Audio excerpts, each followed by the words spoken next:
Hello guys, welcome back to my channel. Good morning everyone. তো আজকে আর রয়েছে 87 days আর আজকে আমি আমার গোলটা লিখে নিচ্ছি। গোলটা হচ্ছে ওয়ার্ক পাওয়ার এনার্জি 50 কোয়েশ্চেন করব আর ওটা একটু রিভাইজও করব। সার্কুলার মোশনটা আজকে কমপ্লিট করে ফেলবো, হাফ করব। তার সাথে কেমিক্যাল বন্ডিংয়ে 60 কোয়েশ্চেন প্র্যাকটিস করব, বায়োজেনেটিক্সেও 60 কোয়েশ্চেন করব, আর হচ্ছে সলিউশনে 20 কোয়েশ্চেন করব। তার সাথে শর্ট নোটটাও রিভিশন করব। তো সব কিছু লিখে নিলাম, তার সাথে একটা টাইম বেসিসও বানিয়ে নিলাম যে এই টাইমের মধ্যে করতে হবে।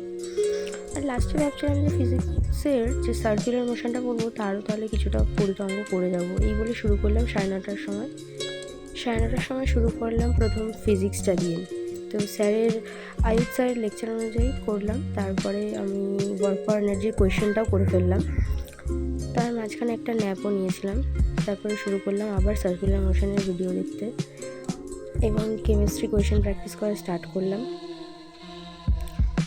তো এই করতে করতে আমার 6টা বেজেই গেল। তারপরে আমি 6:30 থেকে আমি বায়োর কোয়েশ্চেন প্র্যাকটিস স্টার্ট করলাম, যেটা ছিল জেনেটিক্সের 60 কোয়েশ্চেন।